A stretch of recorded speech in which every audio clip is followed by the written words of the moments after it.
Hey everyone. Well, today I'm facing another one of my students. This is Paul. We've got e4, e5. So we're going to have a Scotch game. Now, the Scotch game can take many different forms. We could see the capture on d4, or we could see this move, bishop to c5. So there's this tension on d4, and if Paul knows the theory here, he'll play queen to f6 in order to continue increasing the pressure. Now the move that he's played here, though, I believe is an inaccuracy. What I'm going to be able to do here is cause damage to black's pawn structure. So what's going to happen here is I'm going to take on c6. Because of the threat against the queen, he's going to need to take back, and at that moment I'm going to be able to capture the dark squared bishop, and he's going to have tripled pawns on the c-file. So this game is actually going to become quite technical, thanks to the way that this has begun. We're going to get the queen trade, and I'm going to play against his tripled pawns. Now, what should I do to continue here? Well, I can develop with a threat against the pawn on f7. This is going to force Paul into responding if he doesn't want to lose this pawn. He could play the bishop to e6, but instead he looks to develop with the king. Makes a lot of sense. He probably wants to get a rook eventually to d8, so moving the king to defend the pawn is sensible. So I'll just continue developing here. Knight to c3, getting all the pieces to play. I could even consider not castling here.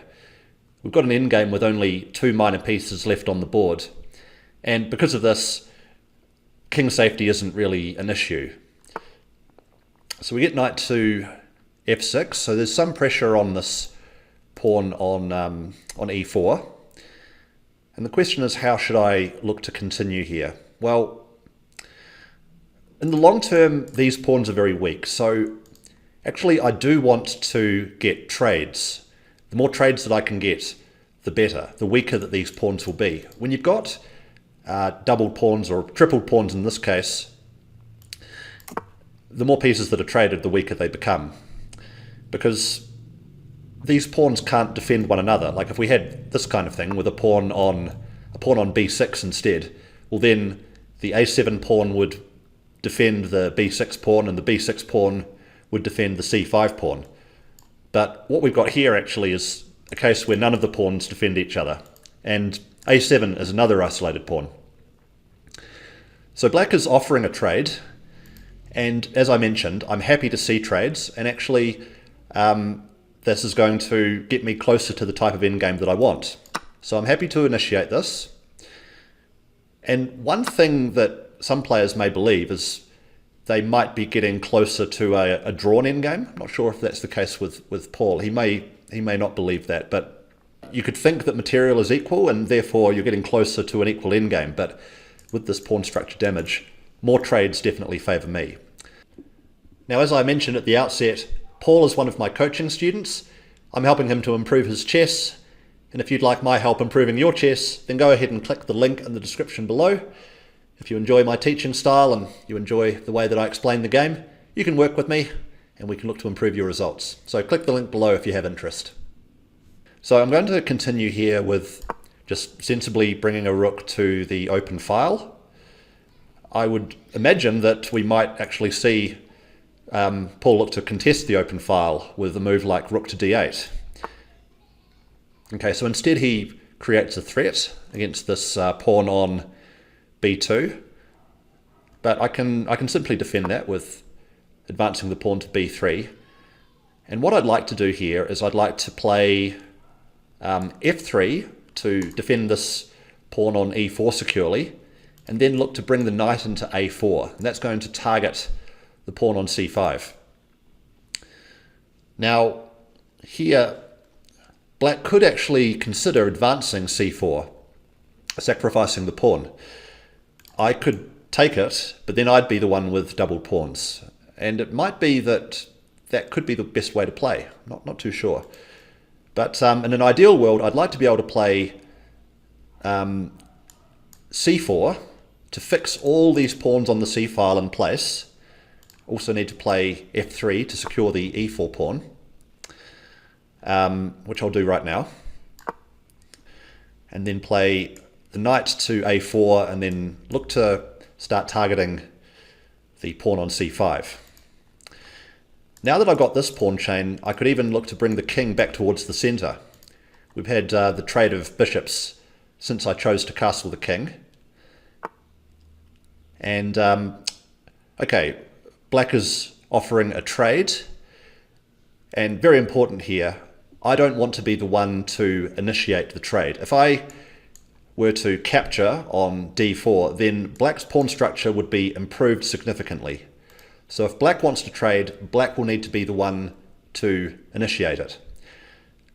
So if he captures here, I can capture back, and I've still got control over the d file. If he looks to reinforce, well then he doesn't really have time for that, because I can play knight takes c5 check and look to trade rooks later. So this is how I'm going to continue. That move comes with a threat. He can't advance this pawn because he'll lose the rook. And you can see how tough this is for black to play already.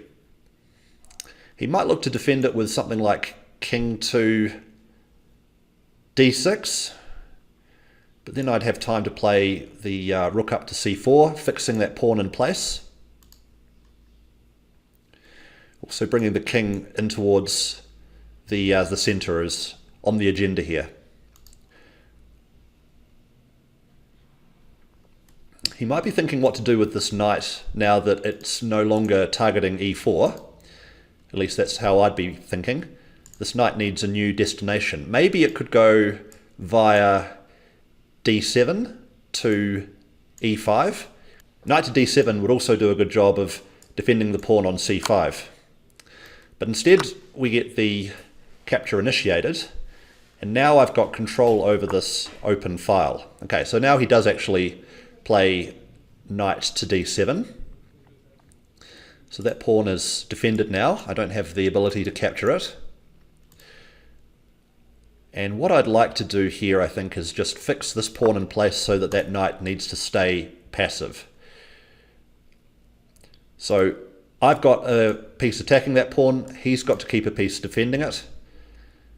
If he played rook here to d8, then I could actually capture, because he couldn't take back due to the fact that the rook would drop. And now I've got to try and bring the king closer, get the king active in the endgame. That's what you want to do.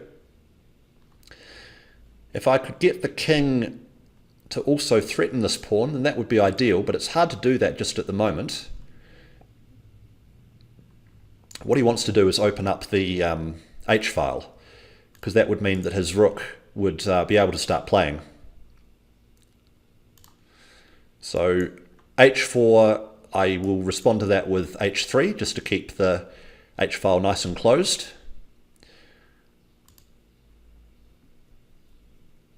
And we'll see what Paul can do here.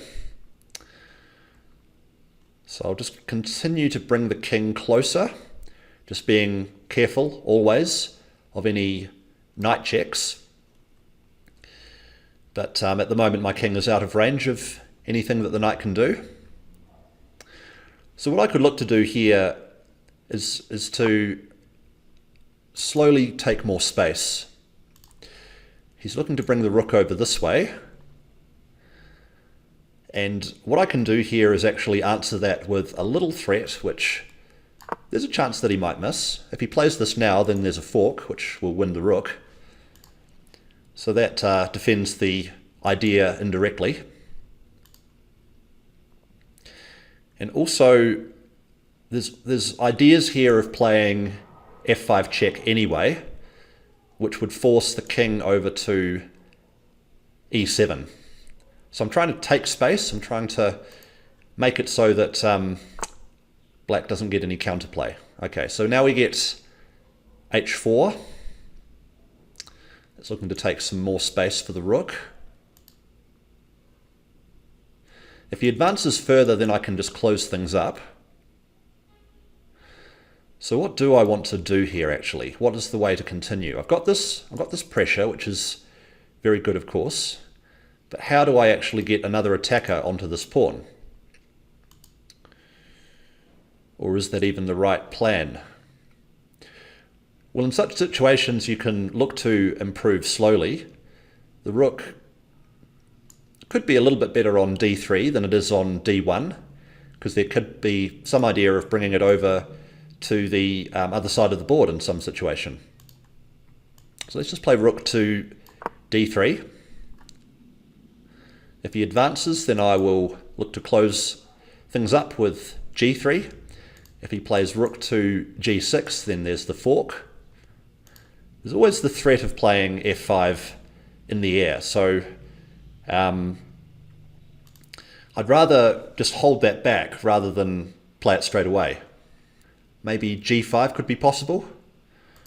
In that case I could take, he'd take back. But okay, now he's defending with the rook as well. So this pawn is now overprotected. One thing that I could do is actually bring the king in to bother the rook and the pawn. There's still no knight check, because that's guarded by the pawn. And you can see these two pawns here give me quite a bit of extra central space. So I imagine what we might see here is g5. Or if he moves the knight away, another possibility is he might have played the rook down to h5 in order to defend this pawn so that the knight can move. But in that case, I could actually give a check and then capture. Quite important to notice that. I think the really important thing to be wary of here is just to make sure that this knight doesn't get a check at some point, because that would be a way to lose very quickly. Okay, so we get g7, perhaps looking to prevent the f5 idea.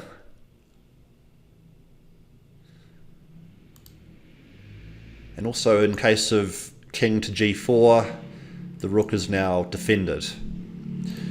But what I could do is I could play king to g4 and potentially bring this rook over to h3. So this is quite interesting actually, because I didn't really know when I played the rook from d1 to d3 why the rook would be better a couple of squares up. But now an idea is forming for myself.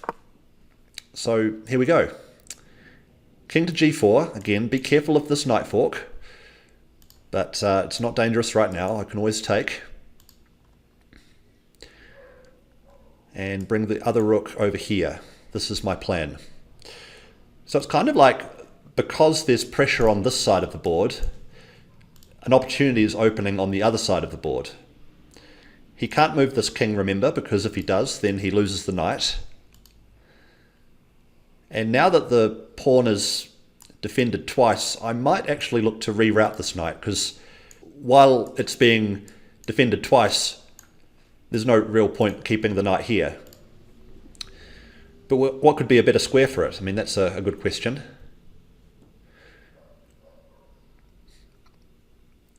The thing is that these tripled pawns actually control quite a few central squares. They control the infiltration points d6, d5, and d4. So I really need to win one of these pawns in order to prove my advantage here. Now if we see g5, I need to be careful not to capture, because that would allow the knight check. Okay, so we've seen f5 played. So what do I want to do here? If I capture, then I suppose black would capture back with the rook. That's probably his idea, isn't it? Capture with the rook, and then the rook is a bit active. Capture with the rook. Do I have this check in that case? Maybe I do. And what would happen next? So in positions like this, where it's going to result in a change in the pawn structure, it is worth taking some time. So I will actually do that right now. In case of capturing on f5, black can't take back with the pawn, because then he would lose the rook. So he would take back with the rook, and if I were to then capture this pawn, his idea is to capture this pawn, and then it's becoming a bit complicated, but I guess it's also fine. Capture with the rook, and then this check, then the black king, if it goes here, then I might be able to infiltrate this way. If it goes backwards, then I might look to trade rooks potentially. Also, there's some possibilities of capturing here and giving a check. I'm going to go for this. I expect he'll take back with the rook. That's what happens. And I'm going to give this check here. So my idea is that I want to get the rook more active. As I mentioned before, the black pawns were guarding d6, d5 and d4. So I need to get this rook into a better square. I couldn't really get it anywhere more useful on the d file. So depending on what black does here, I might be able to get it to e8 or to e7. That's kind of my plan. And then this knight, I think this knight does need a better square. It's targeting this pawn, but I haven't been able to improve it further. Another idea potentially could be rook to e4, but I do need to be careful of knight to f6 in that case. So it is helpful to see ideas, but then always be thinking what the opponent could do in response. Another plan could be to actually play g3. We could get some trades potentially, and then this would be an extra isolated pawn. But mostly I need to be concerned about this knight giving a check on either f6 or on e5. So always be looking at the knight checks in any position. So I feel like king to d6 is possible, or maybe king to f6. Not sure which one he'll pick, but I think if he plays anything except for king to f7, I'm going to play the rook up to e8 and try and get in behind black's position. Yeah, once again though, if I were to play rook to e8, just be careful. There's knight to f6. So watch out when your king is in reach of the enemy knight. Now Paul's taking some time to think here, which I think is wise. And he wants to give me a knight fork. I'm pretty sure of that. And he actually does play the king to f7, which I have a suspicion is probably the best move. So then how to continue? Well, it would be good to keep the pressure up on this pawn, which is isolated and therefore weak. This, he could defend this way, I guess. I don't really want to move the rook away from this open file though, if I can help it. So I think what I'd actually like to do is get this knight to a better position, just improve slowly. Let's just make sure though, knight to c3, if we were to see knight to f6 check, do I have a good square for the king? Well, I think I do. I think I've got king to f3 in that case, just holding on to this pawn. In case of knight to h5 next, then I could consider g3. So this is what I'm going to do. This is turning into quite a technical game, but I do think that with these tripled pawns for black and this isolated pawn on the A file, I should have the advantage in the long term. It's all about being patient. So pawn structure weaknesses are known as a static disadvantage, which means it's not going to go away if black gets a few extra moves. So the opposite to that is a dynamic advantage. A dynamic advantage would be, for example, a lead in development. If you have a lead in development and you don't play quickly enough, then you can find yourself with that development advantage just disappearing, because if you give your opponent time, then they can fix their development advantage. But with a pawn structure like this, I can take all the time in the world. I can play it slowly. I can actually bring the knight over to e4 and keep the pressure up here. I can also think about bringing the knight into g5. I don't need to be in a rush. This is the thing. This is the important thing to realize in a position like this one.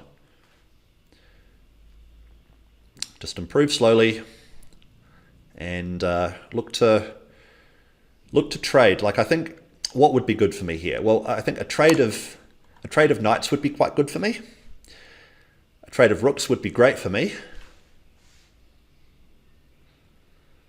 And my plan against this move was going to be to play king to f3. Let's just do a double check, make sure there's no blunder.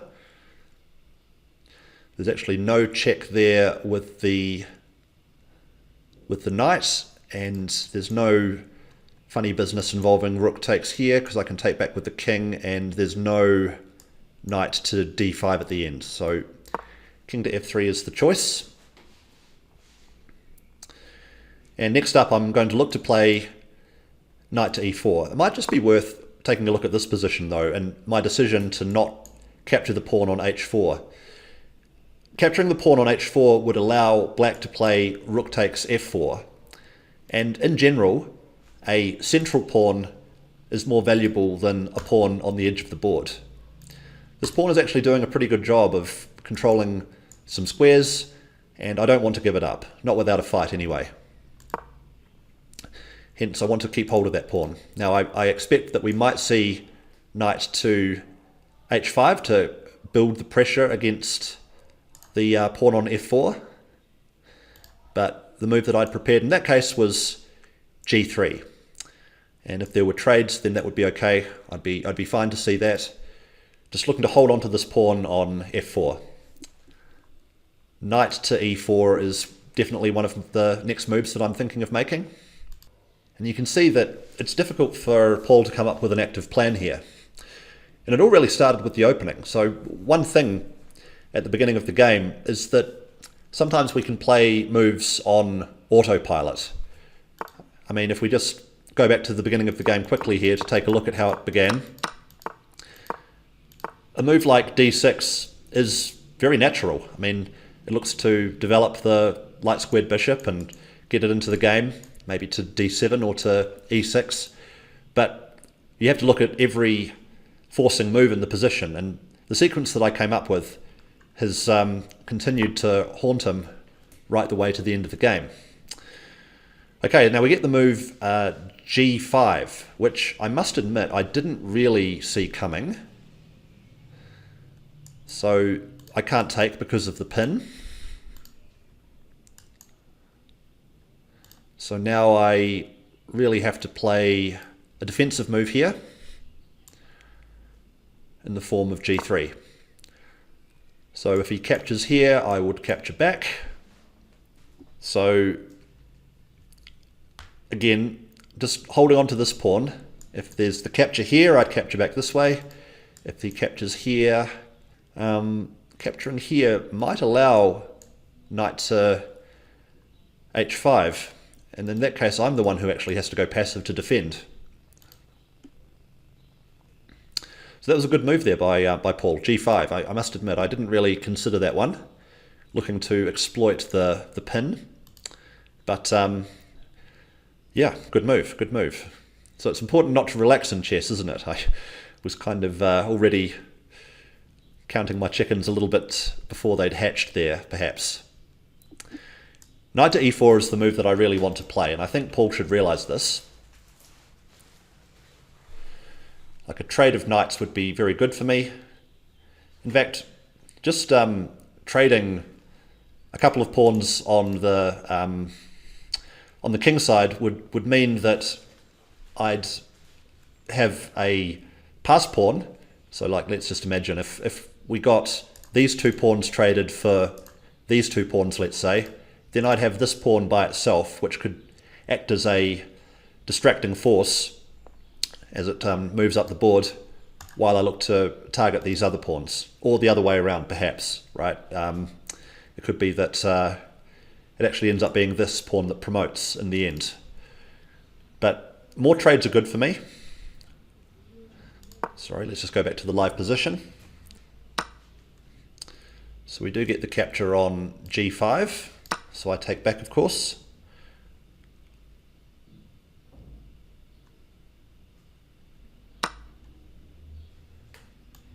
And capture here. Okay, so now we've got the situation that I was just talking about, right? Where the two black pawns were traded for my own two pawns. Another idea here now could be to play rook to e5, trade of rooks, which, as I mentioned, is quite good for me, I think. Also, knight to e4 is still in the air. Just want to be very careful of checks with the black knight. At the moment there aren't any, and I've got a time advantage here, so I don't need to play at the same pace as Paul needs to. Okay, so we've got knight to h5, and an idea which has just hit me is that there might actually be a fork here in an unusual way. So the threat, of course, is to take the pawn on f4.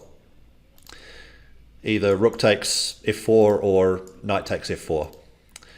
But what I think might be possible here is a fork between the rook and the knight using the king. Let's just check this. If I play king to g4, then the rook is attacked and the knight is also attacked. Either way that black captures, let's just make sure of this. If he captures with the rook, then that's the easiest. I could take the knight. If he takes with the knight, I take the rook this way. One more time. King to g4. If rook takes f4 check, then I take the knight. King to g4. If knight takes f4, then I take the rook. And is there a fork at the end? Well, no, there's not. Just want to be careful of that as well. One possibility after king to g4 could be, well, it could be the knight to go back to defend the rook. Actually, that might be the best move. Also possible is king to g6, which would defend both. But in that case, I would have this check.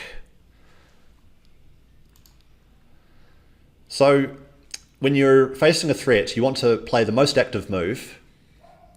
And I believe that in this case, that is king to g4. Attacking the knight, attacking the rook. And I think black's best move here is to go back with the knight, defending the rook. And in that case, I think I'm going to be able to get my desired knight to e4 in, or maybe rook to e5. Not too sure quite yet, but at least this is a challenging move. I'm thinking knight to g7 might be the move here for Paul to keep the game going. So let's see. After knight to g7, what would my follow-up be? Rook here is very tempting.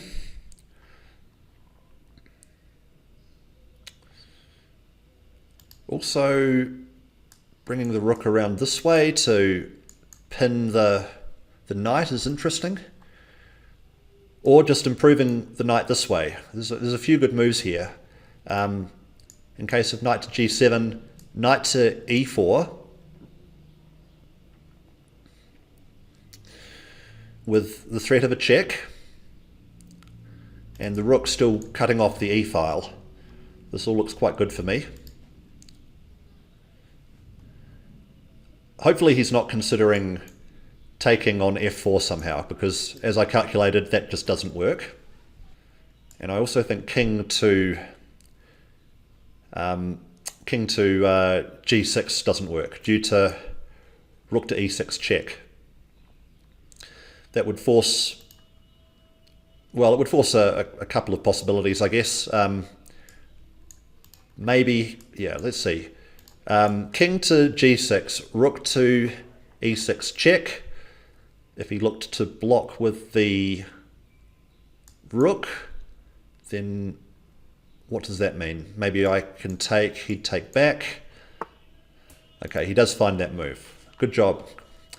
Glad that he found that, because it would have been a shame to have the game end so quickly. So my idea here was knight to e4 with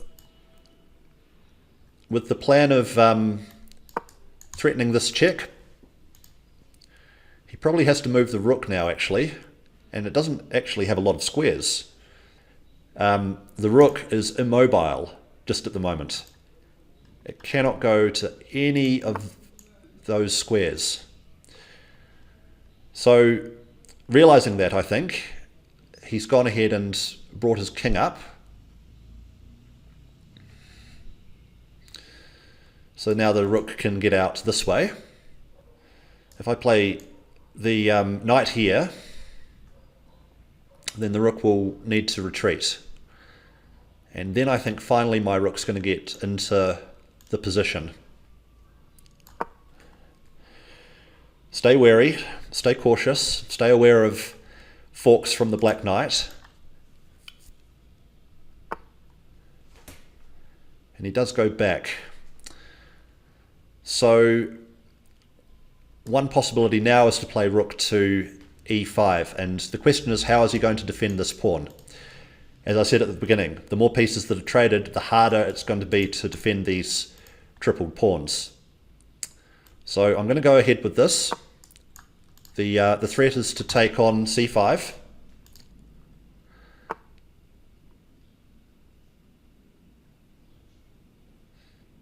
Making sure there's no trick here.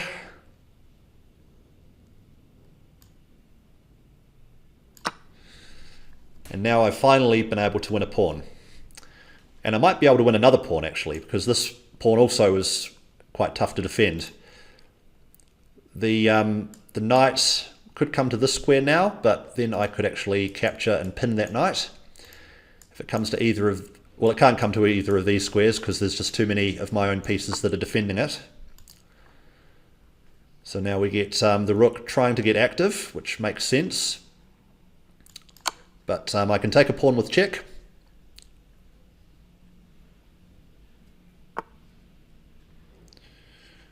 And let's just go ahead and get another trade here, I think is good practice.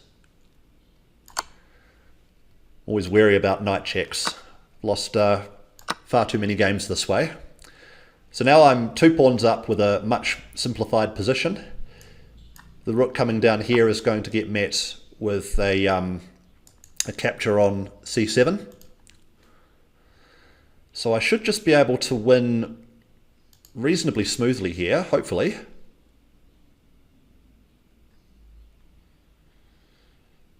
Maybe the rook over to h6 makes some sense, threatening this one. Okay, doesn't allow that. I wouldn't have allowed it either if I were him. Let's just give a check, see what he does. Goes back, all right. Let's threaten this one. I guess that's going to force him into playing that, and that's exactly what we get. And now I attack it this way. So, okay, this pawn is under attack now. But I don't have to keep hold of absolutely every pawn in the position. Let's just force the black king back to a more passive square first, threatening checkmate potentially. I can actually take this pawn and defend this pawn at the same time though, so that's just even simpler. When you've got a winning position, you want to keep things as simple as possible. And what we've got here, is the ability to threaten checkmate this way. Now that's the threat. He's probably going to have to give this check, or move the king out of the way somehow. But after he does that move, I've got the king's ability to now target this pawn. So he's trying to hold on to the material, which I respect, but I can just let that pawn go. It doesn't matter too much. Of course, I'd love to see a rook trade here. I might not get it, but I think what we can do is just push these pawns and win slowly this way. A5, A6, A7, A8, and there we go. We get the resignation. So, good game, Paul. I think the problem we can source all the way back to the opening when we got these tripled pawns and then the immediate queen trade.